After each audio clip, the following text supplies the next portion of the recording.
like Jonathan Broxton. These guys are objects in the mirror. They are closer than they appear. And the projected starting lineup, you got right fielder Max Kepler, which I agree with. Yep. Second baseman, they got Luis Ariz. It's going to be a tangent between Luis Ariz. They have him at second and not. Yeah, I don't see Polanco? that. They gotta find a way to keep Ariz in the lineup somehow. I mean, a little strange there, but we'll keep going. And then third baseman Josh Donaldson. If he's healthy, if he's still alive. Health is the big issue there. So. And then your DH, Mr. Father Time, Nelson Cruz. Until he proves he can't do it. Yeah. Fucking almost 41 years old. Fucking dude. So drafted in 1998. I think probably signed off like Dominican Republic. So a lot of those guys are probably Christ. And then it's always snowing in summer. Mr. Miguel Sano playing first base. And then they do got Alex Kilroff in left field. Again, could be Cave, especially could be since Rooker. He's a lefty. Yeah. Could be Cave, could be Rooker, could be Larnach. He's got no service time, even though he played in the playoffs last year. Doesn't count. His hits don't count. The one hit doesn't count. I mean, he's projected 14 home runs and a 450 slugging and 280 average in major leagues his first year. That's pretty fucking good. I don't agree with Byron Buxton biting this high. Again, this is all just projected right now, so like we won't comment too much on what so they have. Number 7, they got Buxton batting 7th. So I think he's more like 8th, 9th. Just because you kind of want two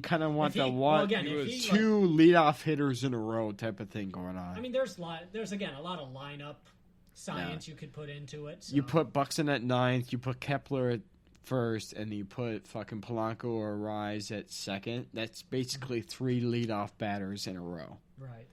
And then I'm putting Buxton ahead of Rise, at least. No, Buxton. I do like the logic of having Buxton potentially on base with his speed, with Arise's contact ability. Well, they got Buxton at. Again, let's not. Don't break this down too much here. So. They got Buxton at 30 home runs and an on base of 300. All right, and then you look at Arise's average at 311.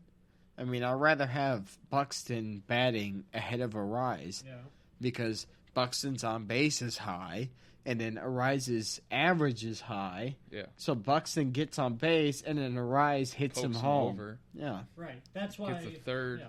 Yeah. Maybe that's the start Just saying, of the there's inning. a lot of ways we could do a lineup. And then they got Jefferson 8th over Garver, which is I think Garver over Jeffers. I think honestly. Garver. I don't want to say 2019 was a fluke for Garver yet.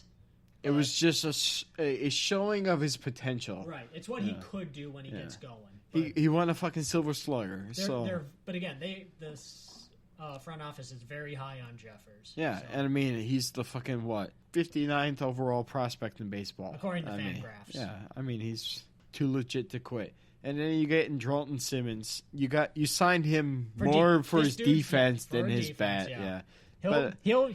He's not going to suck off. I mean, look, he's a career 270 hitter. They got him batting 275 this year. Yeah, I mean, again, he's not a power hitter by any means. He gets 10 to 20 stolen bases a year. I mean, they have him projected at 10. Yeah. So. Yeah, so I mean, you signed him mostly for his defense. He's a highly likely Gold Glover winner at shortstop. A lot of good. Especially good defenders in the American League. Especially with the Twins, more progressive with analytics, placing their defenders with the shift in the right places. Well, again, one reason you also get Simmons is so you don't have to take as many drastic shifts because he can cover so much more ground. I mean, this guy. I mean, he'll be fun to watch. Especially that left side of the infield. No, the whole left side of the infield with Donaldson and then Simmons, and then you got Buxton in center field. Yeah, it'll be fun to watch. Yeah, so that's what's going on with the AL Central right now.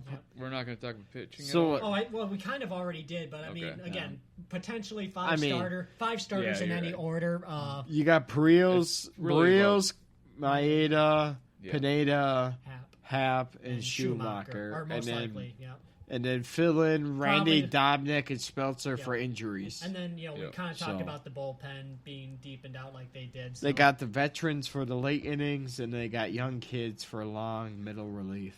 Mm-hmm. So, Okay. I think Pacoda, according to their rankings here, I think the American League Central, I agree. No real, question marks or shockers there. Again, Kansas City could overperform. Don't see it.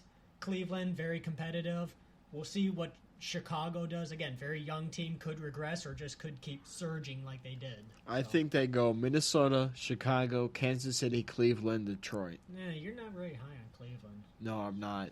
They don't have enough offense to match that pitching staff. Eric, what you got? Well, I'm gonna go with Chicago winning the division, Minnesota getting a wild card.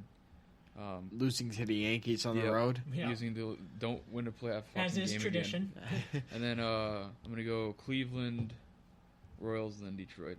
Okay, so again, we're pretty much all, kind of. What you got then? Oh, I already said. I actually said I agree with kind of what Pacoda has here. So I would put So Chicago. you I would got- put Chicago above Cleveland. Okay, yeah, Yeah. that was Yeah. my big Yep. thing was with Pacoda was Cleveland was above Chicago. Well, the reason why I So- think Pacoda may have him here is remember, there's not they go back a couple years to find kind of stats and stuff. Not a lot of couple years on Chicago's.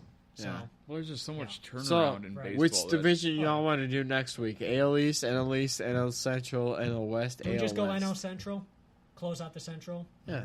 Close out the Central. Close Eric, out the Central and then We'll go finish to up the the East or AL. the and NL then Central do is very. The NL The Central, top three yeah. is Very- kind of very- interesting. Here Very and there. suspect. That's kind of why I want to cover Yeah. that. Well, we got one, 4 so. more weeks. Five. Five or Yeah, we something, got 5. All right, so we do NL Central, the other 2 AL. So divisions. we'll go NL Central, AL East, NL East, NL West, I say AL. or no West. AL West, AL. and then we'll finish with the favorite NL Oh, West. because we're gonna have so much fun Yeah, talking. we'll about finish with the we'll NL have fun West. talking about 2 teams out of there. I'll but- bring I out mean- my Dodgers baseball bat, drink a beer glass. We could really pair the NL. What is it? The East and- NL West and the AL East are the 2 favorites. Like that's what Oh, it yeah. is. So All right. yeah, we'll do it. That's what it is. Oh, Air Biscuit brought to you by Pillsbury. Good job, everybody. Kept us under an hour here, so. Yeah, good